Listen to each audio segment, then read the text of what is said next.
Hello again. For this part of the tutorial, we're going to be talking about sidechain compression. So there's a lot of different ways of doing this. For this instance, the way I'm going to do this is by creating a return track and sending the drum MIDI to a plugin on that return track.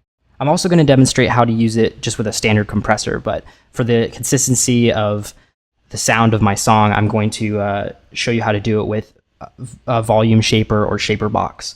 And then after that, I'm going to show you how to do it just with a regular compressor.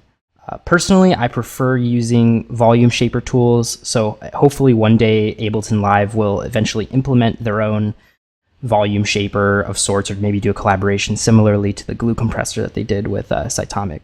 But for this instance, I'm just going to show you a couple different ways you can do it. The first one, I'm just going to show you my personal favorite way, the current way that I did this, which is by creating a return track. So here we have a return track here.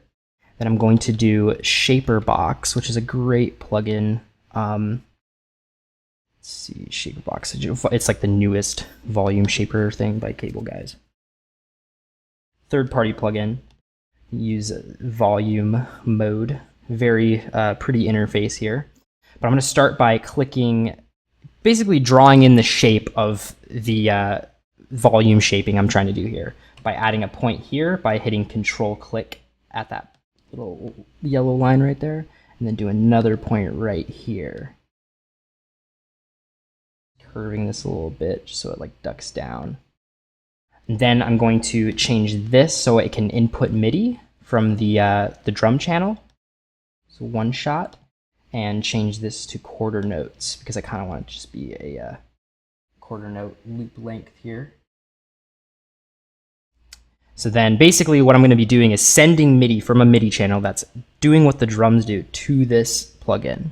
So basically what I need to do here is go to the drum channel, which we already have this drum rack doing all the MIDI in one little thing. This is the reason why I actually choose to use drum racks, is specifically to use this sort of plugin and do this sort of method for sidechain compression.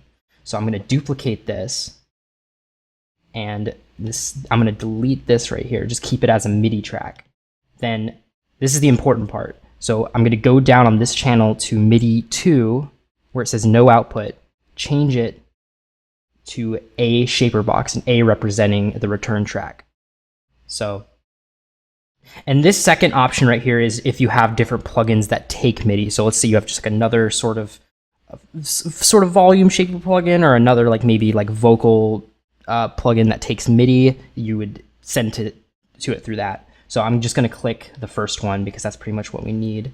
And what this will do, so when we send the tracks, such as the drop synths and the bass, to this, it's just going to output only through this channel and be sidechained. So what I'm going to do to achieve that next is do audio 2 from the bass channel, send it to sends only. Same with the 8 group, which I am going to rename to drop synths. Sends only. And you want to send these channels because basically you have to think about, okay, we want the drums to cut through the most. So pretty much everything besides the drums on most circumstances should be sent to the shaper box in order for those drums to cut through. You can have different instances of shaper box, but it's most preferable to only have one, just so it's consistent and there is no sort of off timing or phasing or anything going on. So what we're going to do here is push this up to A. So that basically means that we're fully sending this to this return track here. And as you can tell,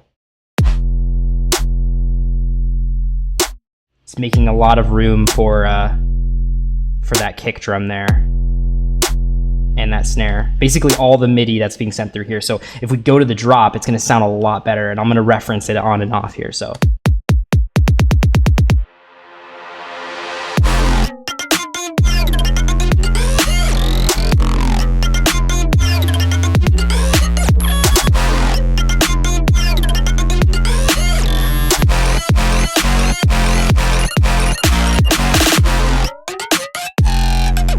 as you can tell, it sounds a lot cleaner now. It sounds more closer to the actual mix down we're trying to achieve, simply because we just sidechain compressed it, essentially. It's not sidechain compression in this case, but I'm going to show you how to do that next. So basically on the same channel, for now, we're just going to turn off Shaper Box, and I'm going to just throw in a standard compressor just to show the sort of method here. This is less preferable for me because I feel like it almost affects the sound in a negative way. It almost actually does compress the sound, which is literally what it is because it's a compressor, but as opposed to only keeping that natural pumping sound, which volume shaping can do. Plus, the good thing about volume shaping is you have a lot more options as opposed to only a static attack and release. So in this case, what I'm going to do is set, as opposed to having the MIDI just be sending to this, in this case, I'm going to send audio from the drum rack to the sidechain compressor. So I'm just going to go to drums here. And of course, you know, it's all subjective. Like I might make a couple instances of this and have one that goes from the snare, one that goes from the other snare, and then like the kick and whatnot. But in this case, you know, I'm going to keep it nice and simple for you guys and just do one instance of it just to show what you're able to do with it. And I'll show you the differences too. So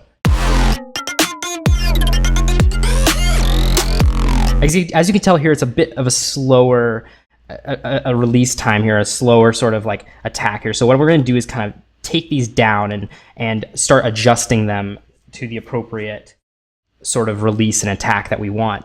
The problem with keeping these at the lowest value is that it almost creates this clicking or like this distorting sound, as you can tell if we actually just solo this here.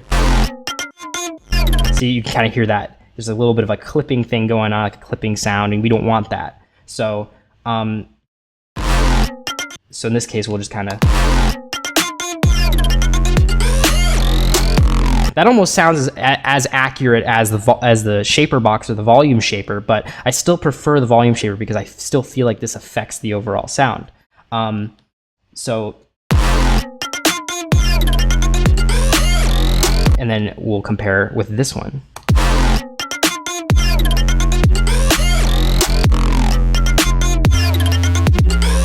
As you can tell, it's a lot more true to the original sound of the drop synths and the bass. There's no sort of, we won't have to make any sort of compensation with like the output or anything. Like in this case, what we might want to do is like, see, it's still like a slow attack. So what we might want to do is like bring this up a little bit. But even so, it's just kind of you're sort of chasing your tail in that sense. And that's why I feel a lot of people like using a sort of like volume tool such as LFO tool or volume shaper or shaper box, but I'm going to keep both of these in here for the sake of this tutorial, so you guys can, you know, mess around with one or the other. If you guys have shaper box, you know, work with that as well. But you know, either or can work. You know, it just comes down to how far you push it and how much you want to do. So next on the tutorial, we're going to be talking about synths and just synth design and just how I created the synths for this track, and we're just going to push it forward. So see you guys next time.